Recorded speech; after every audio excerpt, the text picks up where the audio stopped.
Hello everyone, welcome to Let's Talk Criterion. This channel exclusively previews forthcoming Criterion releases, and this week we'll be taking a look at the 1986 comedy directed and starring Richard Pryor, Jojo Dancer, Your Life is Calling, coming to the collection on 4K UHD.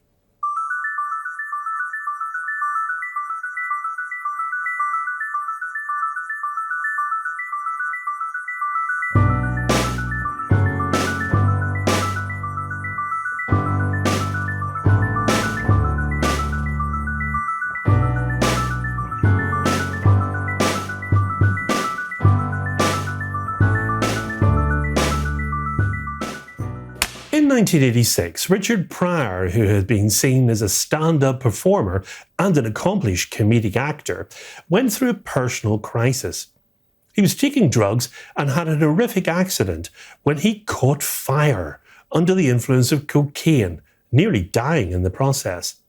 This was a real wake-up call for this actor, and he decided to exorcise his inner demons by writing, producing, directing and starring in a biopic and backstage drama of his own life, which traces a young comedian's rise to fame from his childhood in the brothel, to the colourful experiences that shaped his edgy comic voice, to the addiction and struggles he endured.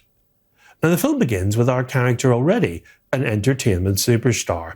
We follow him around his luxurious Hollywood home as he calls his drug dealer and sets up parties, all the time claiming he's off drugs. He throws bottles and paraphernalia into the fireplace, screaming to himself that he's gotta stop, and then decides to do cocaine one last time. The rest of the scenes borrowed from the headlines, as Jojo's raced into an emergency room with burns all over most of his body. Here he has faced a turning point. Will he choose to live or to die? Jojo's alter ego separates from his body, looks down at the bandages and says, "Jojo, what have you done to us this time?" And then the alter ego embarks on a trip back through Jojo's life and the memories that will die if his body dies. Now, we flash back to little Jojo, being raised in a small Ohio town, where his grandmother runs a whorehouse and his mother is one of the girls. Now, we see the affection he receives here, but also the conflicting signals about sex, race and booze. And later, after his mother has married, there is tension at home after Jojo announces that he thinks he could become a nightclub comedian. There are painful scenes of his first stumbling attempts to entertain an audience, and then the night when he talks back to a drunk and begins to find his own onstage voice. This early show business material supplies the most heartfelt material in the film, and some of its best characters as well, especially a stripper named Satin Doll, played in the film by Paula Kelly, who befriends Jojo and gets him his first job. Backstage, we meet the boozy old MC, Art Evans, and the veteran trooper, Billy Eckstein. And there's a great sequence where Pryor, dressed in drag, pulls out a fake pistol and tries to bluff the club's mafia owners into paying him his salary.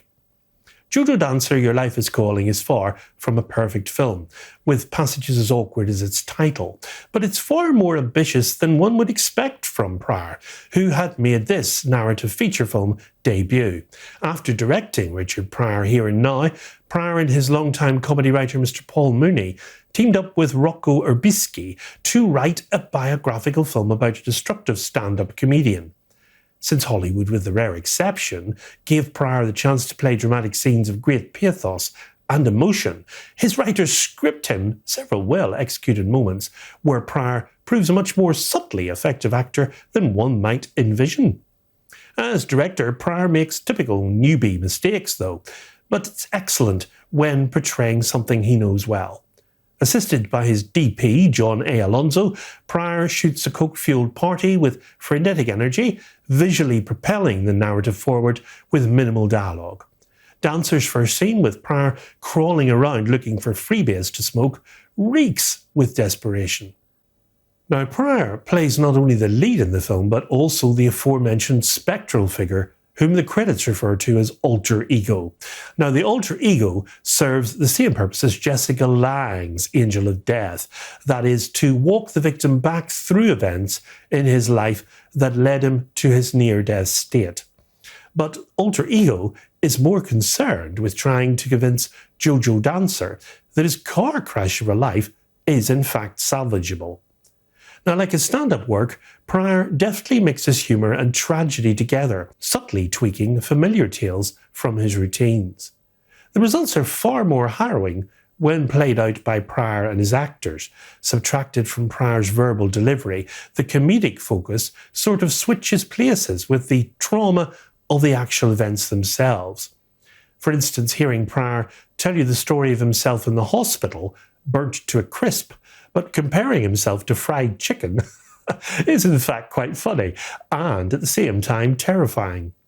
Seeing Pryor burnt to a crisp, with doctors working on him in a well-edited and shot sequence, is equally terrifying. Director Pryor realises this, and while he's not making a comedy as such, he tries to depict visually and simultaneously hilarious and horrified responses that we get from seeing him live in concert. Fans of Pryor can spot the reference throughout Jojo Dancer.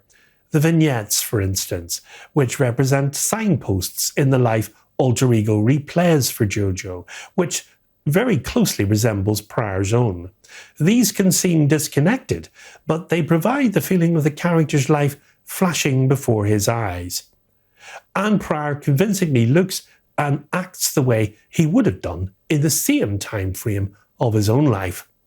Now, these scenes have a somewhat protracted quality that feels oddly like the studio pruned them. If anything, I wanted more time with these flashbacks. Pryor's scenes with his father, for instance, and indeed his mother, and his first wife, present some of the best acting Pryor has done since Blue Collar.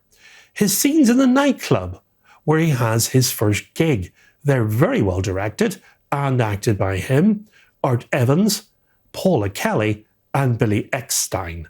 And like Joe Gideon, Jojo Dancer sees women as something to be either revered or not trusted. Now, Pryor ties a scene with his frequently absent mother to his scenes with his first benefactor. That, of course, is the stripper Satin Doll. Now, Satin Doll, she gets him his first big stand-up job, looking out for him the way young Jojo hoped his mother would. Alter Ego, at this point, asks Jojo if he ever forgave his mother. And while he hasn't, some of his actions are rooted in his love for her. Even though Satin Doll has lusty designs on Jojo herself, Pryor plays his interactions innocently, seeing her in an almost maternal fashion. And even though Pryor swore that Jojo Dancer is not autobiographical as a film, it's really difficult, if not impossible, to separate the two, especially in the film's most disturbing sequence. Alter Ego, who not only talks to Jojo as he walks through his memories, but also offers Jojo the opportunity to talk to the people who populate them. Jojo Dancer ends with the character's comeback stand-up concert, a scene that would be dramatically lacking if we didn't remember that Pryor's actual comeback was live on the Sunset Strip. I'm a little disappointed Pryor never directed another feature after this, but I can be comforted by the fact that this film does exist, flaws and all, as does all of Pryor's comedy on film. His true genius was not just that he held a mirror up to his tragedies, he also said to us, go ahead, laugh. It may help you forget that you're screwed up too. Making Jojo Dancer must have felt that way for Richard Pryor. And I would say that this was Richard Pryor's only self-directed film, and I can sort of see why.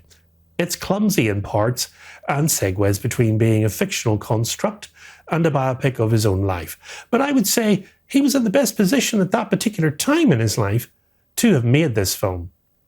Richard Pryor's last performance, of course, was in Lost Highway in 1997, and he died in 2005. Now, I'm also not very sure if a 4K was needed on this title, but nevertheless, we have it, and it's here. So we have a new 4K digital restoration with 2.0 surround DTS HD master audio soundtrack on the film.